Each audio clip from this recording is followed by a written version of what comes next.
Everyone. I'm very honored to have an opportunity to participate in this convention.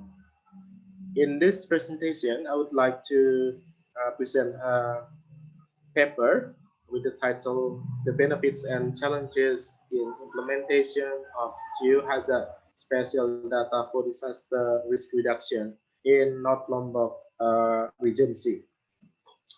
Before I start my presentation, I would like to introduce myself. My name is Agus Purnomo. I'm a disaster analyst at BPBD Kabupaten Lombok Utara for local disaster management agency of North Lombok Regency, and I've been working since 2014 at this organization. Okay, this is the abstract, but I will not focus on this part. I will start from the background of this paper.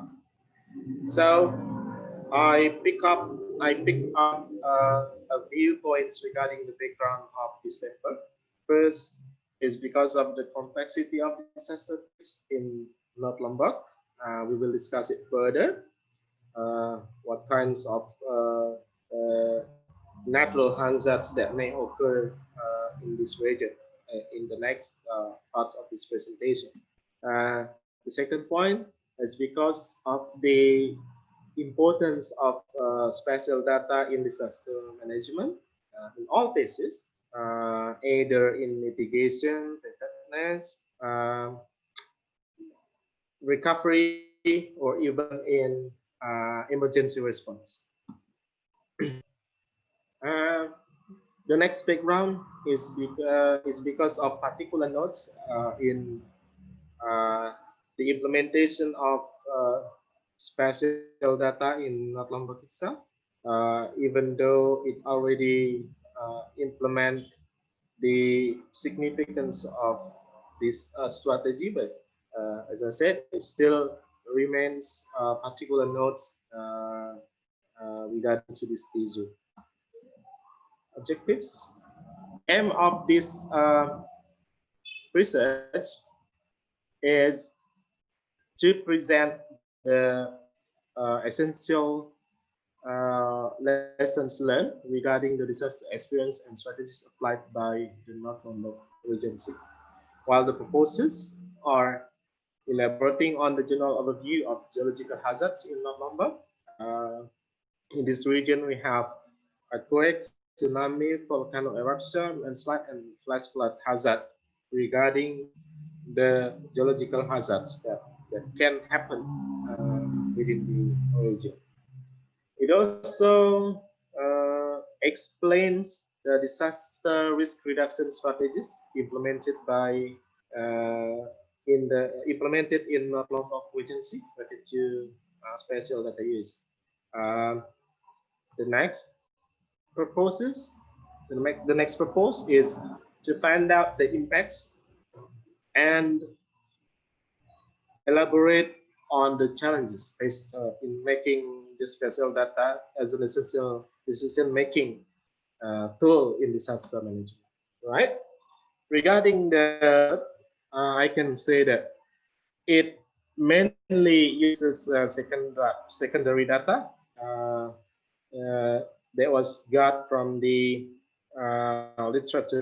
literature review and observations toward the existing spatial database management in North Lombok itself.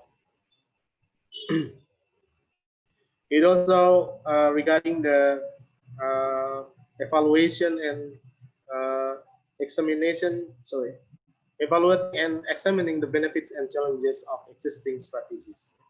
All right, let's take a look at the geological hazards in North Lombok. We start from the earthquake.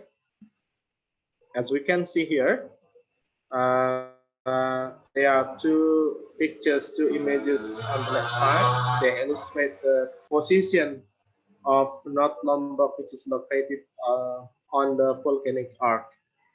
This is a very important issue in which, what Van Western said 2013, that earthquakes, also tsunamis, are particularly prone to occur along the active tectonic plate margin. We can see there that the position of North Lombok itself was very close to the subduction zone. Yeah? And it also has many major faults. According to previous researches that I found in the journals or articles in disaster management, or even from the seismicity recordings from the MKG, I can say that the main source of the earthquakes in North Lombok are mostly generated from two places or two sources. First is because of the presence of subduction zone in the south, and it also related to the activities of forest fault in the north of this region. Right, yeah, the past earthquakes around Lombok has significantly resulted in serious damages and losses, such as the 2018 earthquake that has resulted in a very high amount, according to the rehabilitation and reconstruction plan of the post 2018 earthquake that was prepared by the local government. It says that the damage and loss caused by this event was estimated almost 10 trillion rupiah. So it was a very high number for North Lombok to reconstruct itself. The local disaster management agency has actually conducted regular disaster risk assessment and also accommodated distribution of earthquake hazard level in the whole region. All right. This is the next is the tsunami hazard. Yeah, there are some sub-districts that will be affected by the tsunami event. Pemenang, Tanjung, and Gangga was the most affected if it occurs. This is the map. This map was prepared by BPBD this year in 2020 to measure the disaster risk in this region. The topography of the coastal area portends this region towards tsunami threat. Even the coastal area is the most populated part of the region. So this is a very important issue as well, because we know that in North Lombok there is Three Island, which is very famous because of the tourism, and it is very populated island. While the area is very plain and very close to the coastline. And there is an important issue regarding tsunami threat as well, as what found by Widiantoro et al. 2020, which says that the potential height of tsunami in southern Indonesia can reach 20.2 meters.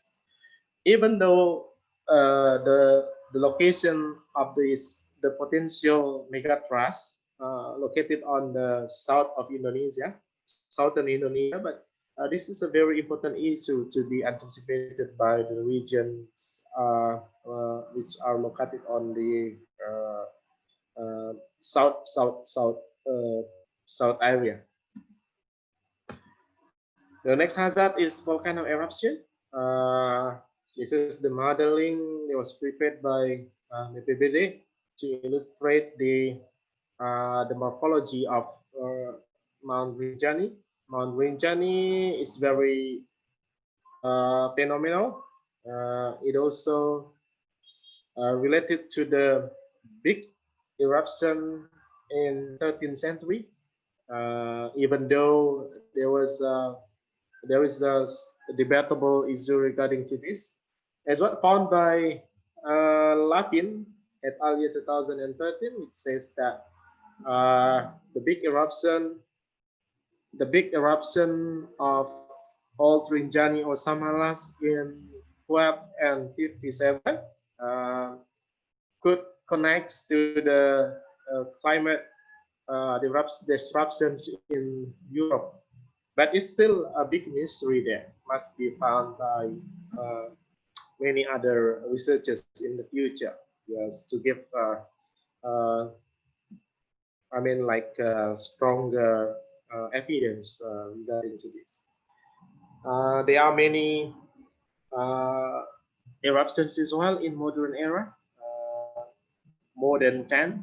The last eruption happened in 2015.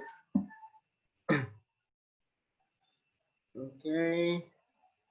On the left side, there is a volcano eruption hazard map. It was prepared by BPBD, but sure it must be, I mean, like adjusted by the volcano eruption hazard map that was arranged by PIT49IAGI-P-173-09, the most responsible institutions on volcano eruption mitigation. All right. The next hazard is landslide. On the left side, there is a slope map of North Lombok, while on the right, there is landslide hazard map. The both maps was made by BPBD during the disaster risk assessment. I just adjust the layout using English for sure for this. As we can see here, that this region is dominated by hilly and mountainous topography. Only small area, which is with the plain morphology, especially the coastal areas, but it's not too significant. And I also attached two pictures of very vulnerable landslide locations.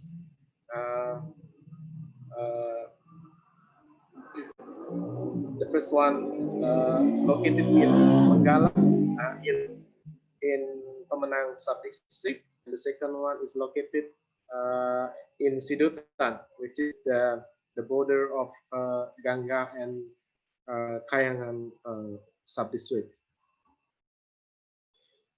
Yeah, as what I said, it is dominated by mountainous slope category, 21 to 55%, that reach 39% of the whole region. Very significant slopy morphology. Pemenang sub-district is the prone area regarding the landslide threat. Yeah. Right. The last hazard that I present in this presentation is flash flood. Flash flood frequently happened in some places in North Lombok, like on 17th November this year. It also struck the Pemenang region, Pemenang sub-districts, specifically located in Manggala River. It frequently happened, and if we compare the main rivers in North Lombok, there are two main rivers that frequently have affected by flash flood: Manggala River and Segala River. Yeah. According to LOCZ, the flash floods particularly related to high rainfall in small catchment as well as rapid runoff. It's in line with what I said, yeah, that Pemenang and Tanjung are the two sub-districts with the highest rainfall in the whole North Lombok. So not only because of the morphology, but it's also influenced by the rainfall rate. The absent topography of the main rivers also contribute to trigger flash flood. Yeah, like in the previous slide, yeah, we can see that absent topography has mountainous morphology in the area. So this is a very important contributor to trigger flash flood to occur in this region. All right. Waktu tinggal 5 menit lagi ya, Pak. All right. So we go to the benefits of geohazards-based spatial data in North Lombok Regency. So North Lombok is actually many benefits from the use of geospatial data. First is it significantly helps the local government to enhance the regional resilience and reduce disaster risk score, as what graphs displays here, that there is a significant reduction for the disaster risk index from 2015 to 2019. GIS provide easiness for disaster management agency to map the distribution and area of geological hazard in the whole region of North Lombok. Spatial data also helps the local agency to assess disaster risk, yeah, like what BPBD did this year. It already updated the disaster risk assessment document. So it should have spatial data analysis to conduct such an assessment. To be integrated with a regional spatial plan or FTRW, this is very important as well, because if you want to have a strong, adopted issue regarding the FTRW, we have to offer, we have to have like particular spatial data management to be integrated with the regional spatial plan or FTRW. This is the existing disaster-based spatial database that is adopted by BPBD. I illustrate through the pictures here. Yeah, the BPBD start from creating vector database until layouting. So it is very helpful for the agency just to popularize the importance of geospatial data in this area. Okay, these are the challenges faced by the related institutions in utilizing the importance of spatial data in North Lombok. I pick up 4 important points here.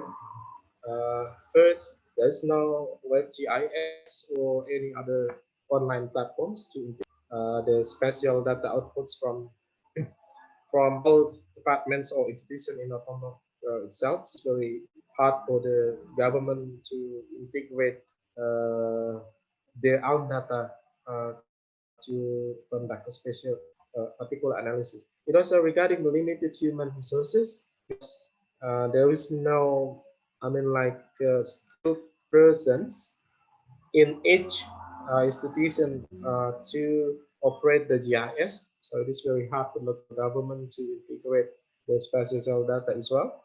And then it also regarding the priority during emergency response, as what the North Lombok Regency experienced in 2018 earthquake. And next challenge is regarding the monitoring in this region. Okay, this is the conclusion. I will not discuss it further.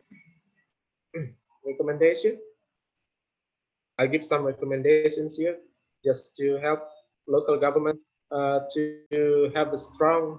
I also will not discuss it further. This is reference and attention. I hope I can present useful information for you all, and have a good day or have a good